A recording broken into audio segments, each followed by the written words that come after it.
This B Podcast Network show is presented by IXL. IXL's all-inclusive online teaching and learning platform simplifies edtech needs and accelerates achievement in 95 of the top 100 U.S. school districts.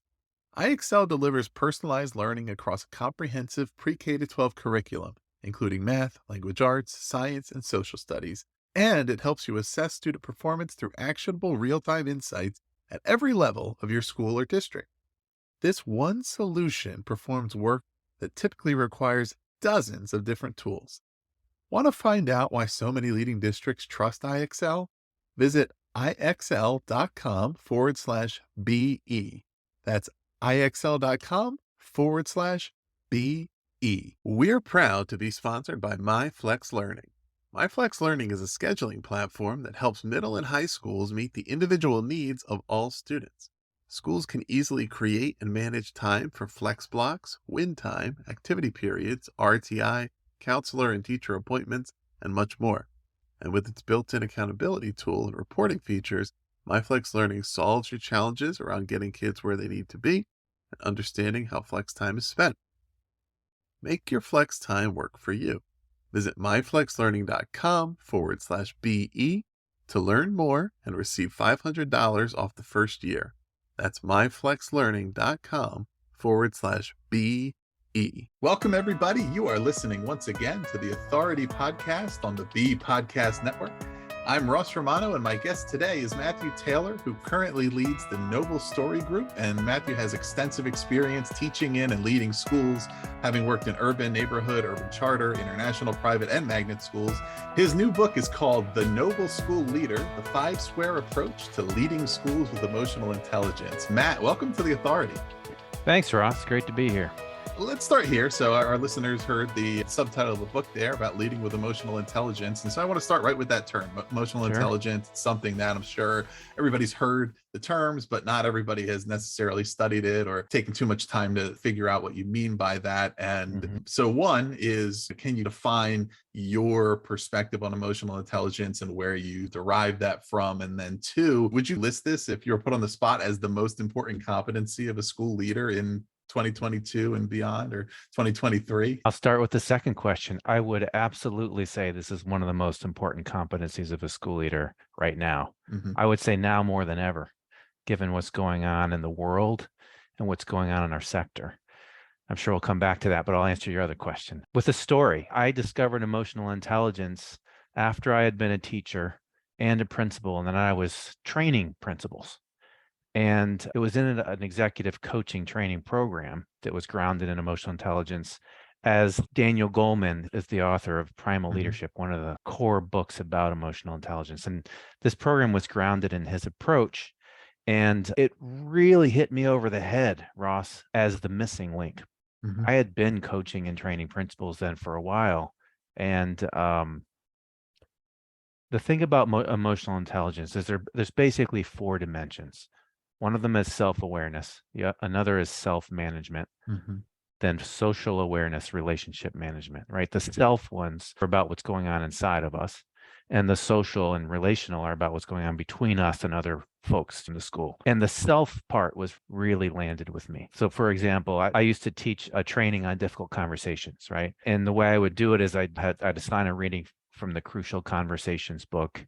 I'd come in with some sentence starters and some strategies. I'd model them. Everyone would practice them in a role play. Great training. Right. But what I learned from emotional intelligence is I'm only working with 25% of the emotional intelligence framework when I'm training that way. And that's the relationship management part. I'm teaching strategies on how to engage people. But what's missing is the self-awareness, my awareness of the things that get in my way about having difficult conversations. Maybe I'm conflict avoidant. I can teach strategies all day about having crucial conversations, but if I'm conflict avoidant, I'm never going to put them into practice. Right. And there's self-management. Now that I'm aware that I'm conflict avoidant, for example, how can I shift my kind of stories that I'm telling myself, and how do I manage my emotions differently so that I can choose different behaviors in the moment? And then there's social awareness. I need to know who this other person is, where they are during this conversation, to be able to choose the right strategies to engage with them. Mhm. So all of that was missing from my Crucial Conversations training. And I share the story because that really is why I think this particular framework of leadership stands heads above, far above the rest. And that is that focus on self, that picking up the mirror to think about what are my core values that give me power here? What is the stuff inside of me that gets in my way? And how do I manage that? Yeah, and that's the five square approach Right. that is referenced in the title, and we can link to this as well in the show notes on your website for the book. You have a virtual version of this five square eyes to work through, and you'll see the values piece is centered, and then the self-awareness, social awareness, Mhm. self-management, relationship management circle around that. But it is so important, right, that it is anchored in the personal values and motivations that you're bringing to the role. And so whether you're this applies, certainly this is about leadership, and but it applies so much to everybody in education, whatever role you're in right now, that it is a mission driven, values oriented profession, and everybody who comes into the field has clarity, likely when they choose to enter the field, around those motivators. We hear a lot around new teachers where they fit into bucket one. They had a wonderful schooling experience and they just really want to make sure other kids have the same.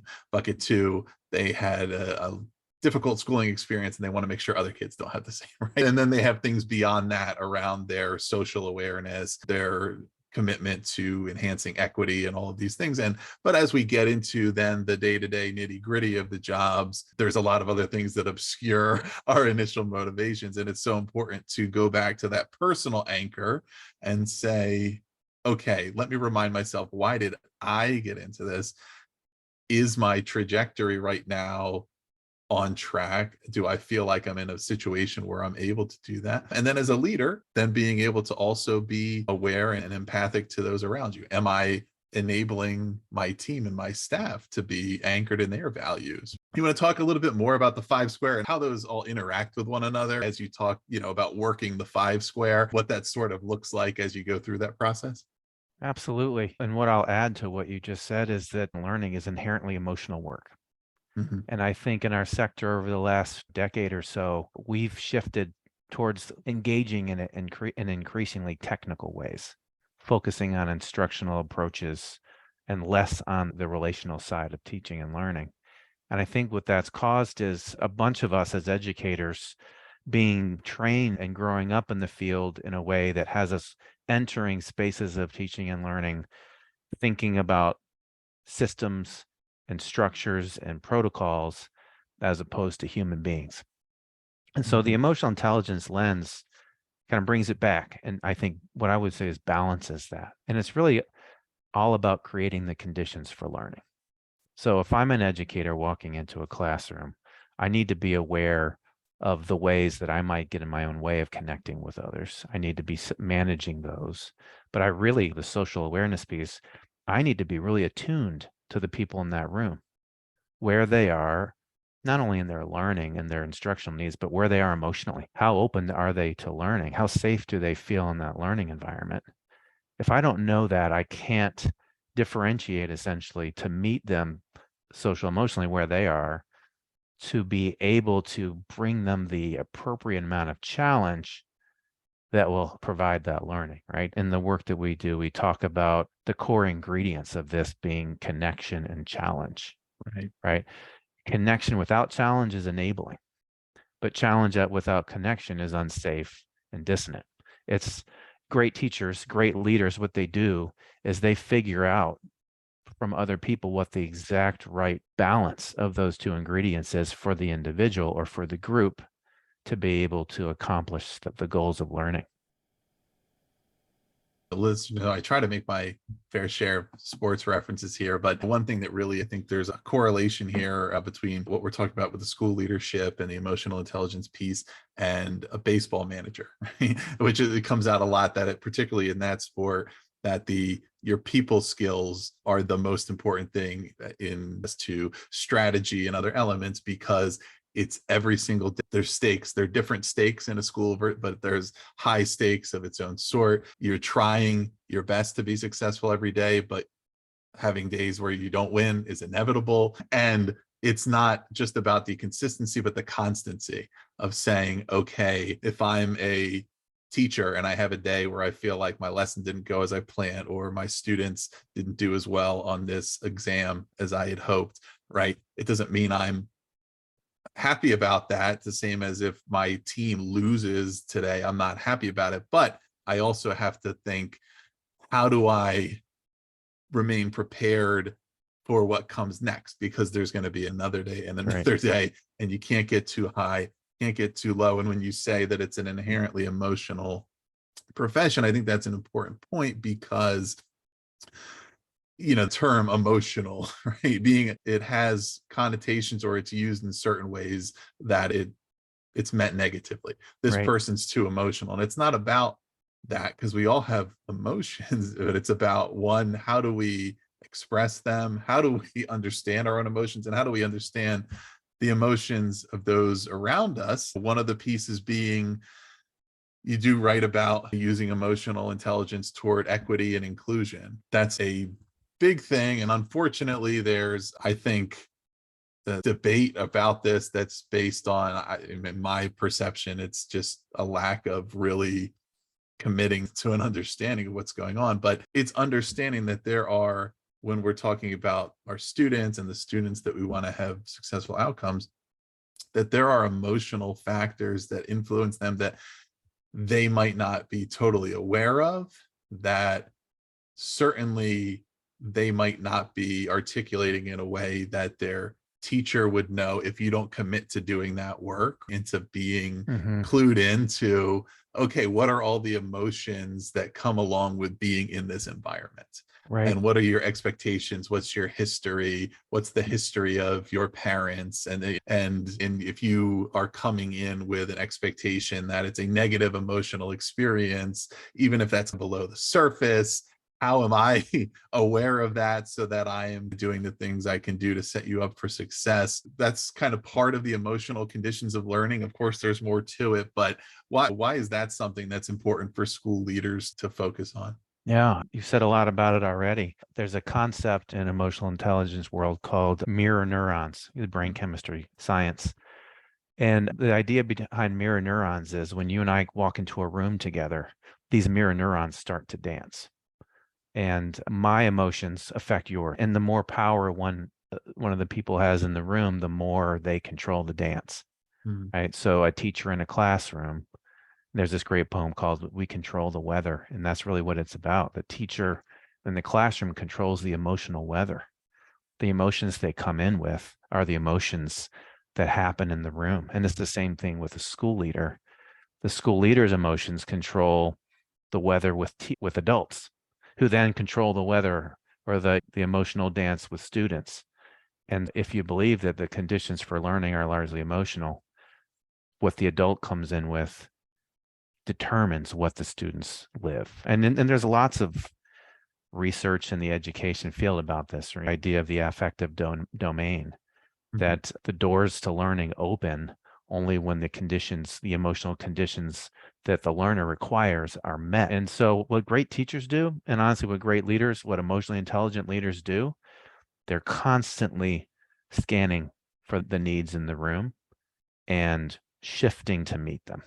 And to be able to do that requires so much self-awareness of my own emotions and where I am and how I want to manage those to be able to influence the emotions. Yeah, and I think one of the specific circumstances that we certainly have addressed a lot of times here on the show, and that kind of relates to this, is the feedback process, right? Which is a key opportunity to be cognizant of the emotional profile of time and place, and how am I delivering this, and am I delivering it in a way and delivering information that is desired and is useful. Mhm. Because again, like, a misperception or emotional awareness might be that it's only about like happy, sad, comfortable, uncomfortable, right? Right. But it's not, right? If I may get feedback that tells me something that I wasn't doing successfully, but that gives me real insights that now I know how to do that better, I'm going to be in a good emotional state because now I'm feeling like I've learned something and I've Right. improved my level of competence. So it doesn't mean that I was spared that honest feedback, but it means that it was delivered in the right way that actually helped me learn something. Does that come up a lot as something that you think Oh, about when you're absolutely. considering, okay, in the day-to-day of a school leader, when I'm trying Sure. to improve my emotional intelligence, this is a place where I feel like, okay, I need to do this. It's part of my job. And Hmm. some days I feel like I want to go hide and not do it, but yet at the same time, Yeah. like it can be done right. And I think there's layers of that, right? There's how I deliver the feedback. Absolutely. But another layer of that is like, where is our relationship when I walk through the door? You know, that relational trust is one of the core ingredients of creating the conditions for learning.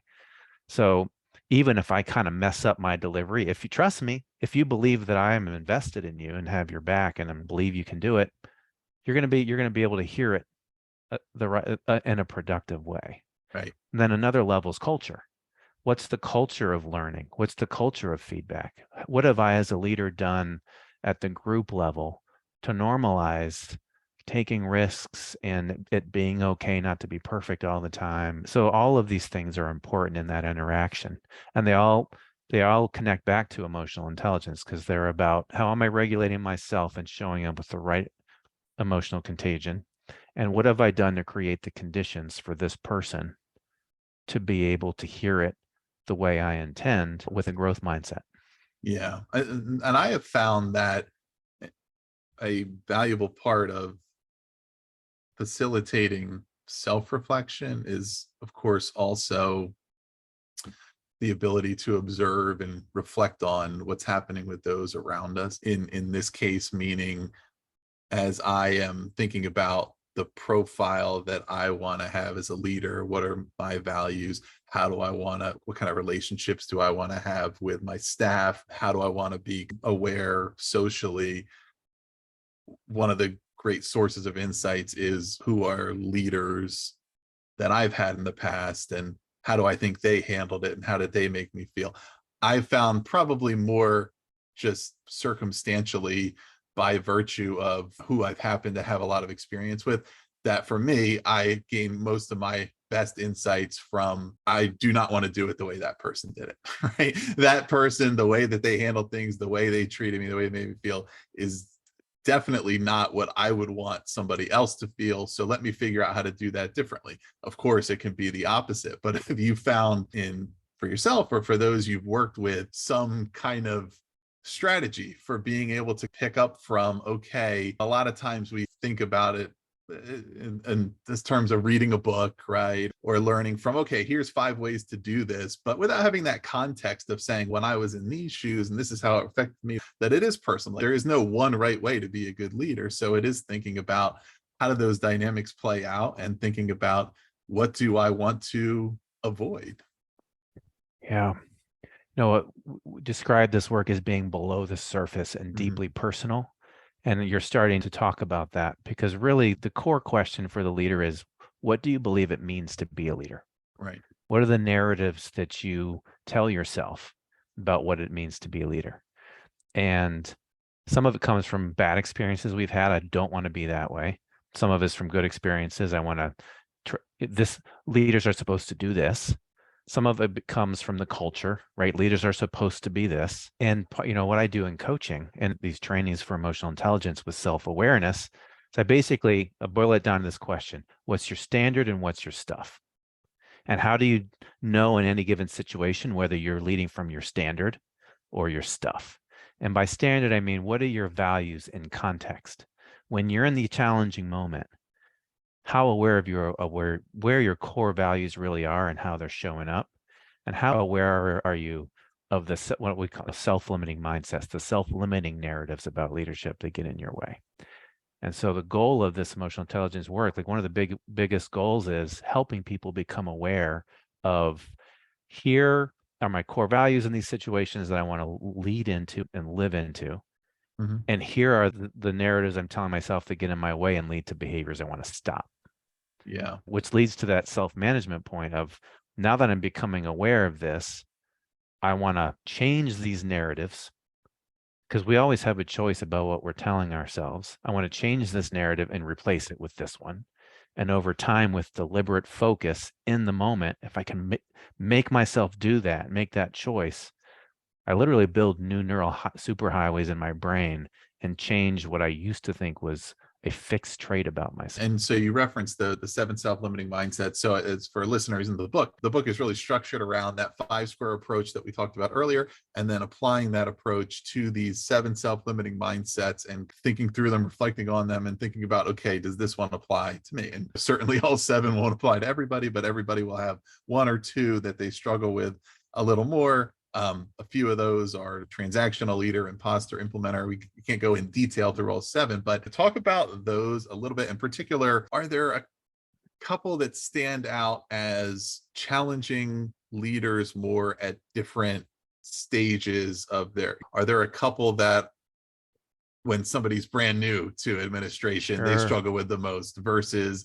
the ones that we struggle with when we're 10 years into it? Yeah. First, a couple words about the 7 mindsets. These are the 7 most common narrative that I've experienced over and over again in training and coaching school leaders. That are those mindsets that get in the way. And I started the book there because it's a hook. I've yet to find a person who doesn't say, oh my God, that's me, like in that one right there, or these 2. And I want to make the point that this is not a deficit-based book or a deficit-based approach. That's a way in, but what we're really focusing on mostly through the book is how to identify and leverage the core values, the power that we all have already inside of us to overcome those things, to overcome those narratives. So the most common self-limiting mindset I see in new leaders is the doer mindset. Most new leaders have been promoted to leadership because they were really good at getting stuff. Whatever they put their hands on turns it to gold. If you're that person's leader, you're like, this is who I want in the seat, getting stuff done at the next level. The problem is when you're leading people, rather than being a direct doer, your job is to work through others. And so actually the mindset of I am really good at getting stuff done and that's what I'm supposed to be doing gets in the way of the leader at that point. And really it's trust with the people that they're leading because people want to do their job. And if the leader's doing their job for them and taking away their disempowering them, then it's really just disrupting the conditions for learning or being successful for those people. Right. And so the doer is one that's very common for new leaders. I think another one that's very common for new leaders is the transactional, and that's the internal narrative that I now have the authority. I'm going to tell you what to do and you're going to do it. And that's how leadership works. And unfortunately, with human beings, that's not how leadership works. It's far more, I guess, messy than that. And there are lots of needs we have that need to get met beyond that transactional change. And stories about leadership in our culture have traditionally made leadership look like a very transactional thing. And so that's where these narratives come from, I think. This is what a leader's supposed to be like for someone who's never studied leadership or has never gotten any training. And so it can be a real hard lesson to learn. Yeah, the transactional one stands out to me because being transactional is antithetical to what it means to be a leader, right? If you're transactional, you're staying in place. I give you something, give back to me. We're going back and forth. Versus leader is moving things forward, and it's investing. It's I'm putting in what I know needs to go into this for us to have a long-term gain, and I need to be comfortable that if we believe we're doing the right things now, that the results will be there later. But if I'm worried about what's coming back to me, or I'm thinking about it in terms of, it becomes difficult if you're in a leadership role, because it doesn't mean that you should be negligent to your own needs and your own wellness and well-being and what you deserve as far as your treatment. But at the same time, it's understanding that the role is really about being accountable to others and what you're putting into it, and not worrying about what, and certainly not worrying about what they're doing for you, right? Thinking about what they're doing toward the mission, toward the purpose. Yeah. Okay, my job is to help you. Your job is to help students, right? If you're not helping students, then that's a problem for me. But my job is to be there for you. Ross, I see it all the time, up and down the leadership pipeline from the very top.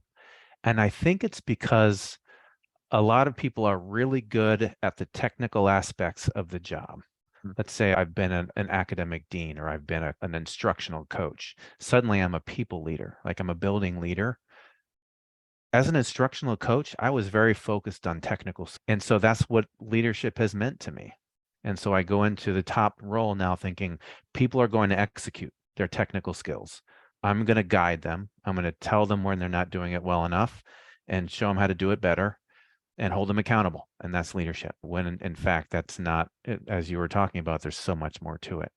But it's so common. And I chalk it up to um, leadership development programs and the leadership development that happens in schools, I believe has become so much more technical. And so that people haven't had any exposure to this kind of people leadership, that like the more human side, which is a real shame, which is why I Right. have a job. Because I come in and start talking about this and people's eyes get wide and a lot of people get really excited. Yeah, and there are these changes in as you transition from roles, what makes you good at one thing and that earns you the opportunity for the next thing, right? In a lot of cases, okay, if you're very successful as a teacher, you're then going to be considered as a solid candidate to move into administration if you apply for that and then you move into there. And but what you need to do, what your day to day looks like, the way in which you are able to self evaluate and feel as though you're being evaluated by others change. And so Mm-hmm. that's why it certainly adds up that the doer is a mindset that newer leaders would struggle with because when you're in one role, uh, one, it's that kind of hands-on day-to-day role, and you know that that's a rule of thumb, right? If I'm getting a lot done, I feel like I'm succeeding, and also that's what I need to do to get attention and get noticed and move up. And then if you're in a leadership role, a lot of times the most effective leaders are the ones who make it look easy. And if you're new in that and you're worried about, okay, what does everybody think about this, right? Do they think I'm not doing anything? Because you have to get to the point where you've done it long enough where you have that confidence and you know how you're focusing on the right things and saying my time is spent very differently now, but it's spent where it should be. But that doesn't happen over. And there's a lot of job is harder than it's ever been. There are pressures coming from all sides, politically, around student achievement, from unions, so many things, all that distract from the core job. And what I preach is that the core job of the school leader is creating the conditions for learning. Yeah. And so much of those pressures drag us away from that. Um, and so what I try to do in this book and what I try to do in the work that I do with leaders is to create the space for them to slow down, to come back into themselves, to take a deep breath and to refocus on what do I need to do in this situation, or how am I prioritizing creating the conditions for learning, not just for kids, but for everyone in my learning community. Yeah. But why did you choose to write the book now? Do you think the challenges that are facing leaders have changed a lot? Are they a lot different than they used to Hmm. be? Is it a little more things that you understand better now than you used to? A little bit of both? I would like to say that I was smart enough to write the book now because it was needed the most now. But the truth is, my practice was evolving. I realized I was at a point where I had created this approach that I could download into a book and make accessible to more people. For me, this work is all about impact, and it was a way to reach more people and to support more people. But I do think the book came at just the right time through the pandemic, through the politicization of education. The job is harder than it's ever been. We have the teacher attrition. I think I read today that almost 50% of schools right now have at least one teaching position unfilled still. And people are burnt. People are miserable because we're all trying to recover still from the last 3 years. And all of that speaks to emotion and emotional conditions. And of course, there's so much of it that's outside of the control of a school leader. But what is in control of the school leader, how can I impact the conditions in my building day to day to reinforce the conditions people need to be able to thrive, to be able to learn? Yeah. Yeah. And that certainly leads into building the conditions for learning is a critical part of building the conditions and the culture for retention too, right? And Right. that's why they're there. The teachers are there to feel like they can help students learn. If they feel like the culture is in opposition to that aim, they don't have much reason to stick around. However, even in a strong culture, there's going to be some level of burnout or some times where there's a Sure. little bit of that going on. How are you working with leaders right now to anticipate and address that, and then the focus on the aims of what building such a culture looks Hmm. like? Yeah, in the most healthy schools in the country right now, there's burnout. Mhm. There's no doubt about it. Right. I think I'm talking to school leaders about how do you balance the increasing urgency to move students forward academically. The urgency has never been stronger with the human needs of the people in the building, the needs of kids and the needs of adults. That's a standard versus stuff, really difficult question that's day to day, but it's also existential. I'm talking to leaders about how you taking care of yourself Right. because leaders are the emotional contagion point, right? If I am burnt and that's how I'm functioning, that's the energy that I'm putting out into my school. And so I'm trying to help leaders get healthy, to get to reset so that they can do the same things for their teachers, create the space in the school for it to be okay to do that, first of all, to create a culture of self-care that it's okay for us to do that, that we're going to do it together, that we're going to support each other to do that. And then how do we cascade that into the classroom for kids? How do we make sure that we're prioritizing the social and emotional space as much as we're prioritizing catching up with mixed skills? And so there are a million decisions that get made every week that somehow connect to all of that. And it's about helping leaders see those opportunities, helping leaders deal with the tension of balancing the social emotional needs with the academic needs. That is the biggest challenge right now. Yeah. Yeah, and a lot of course, there's a lot of micro moments that can Mm, really influence those overall feelings of, I guess, refocusing our attention as a teacher or as whomever on the successes that we are having, or right. again, revisiting what are our values, why are we here, what are the things that we're working on in that regard that are more important and more fundamental than whatever is happening today that's making me Hmm. feel a little disoriented. And I'm a big proponent of the kind of proactive storytelling communication around schools, around really focusing on highlighting the good work that's happening, the good things, talking about all the objectives and goals we have, talking about how our students are succeeding. And Hmm. even by doing that, by better engaging the community and the parents Yeah. and having them have a better understanding of that, it changes their perceptions, Yeah.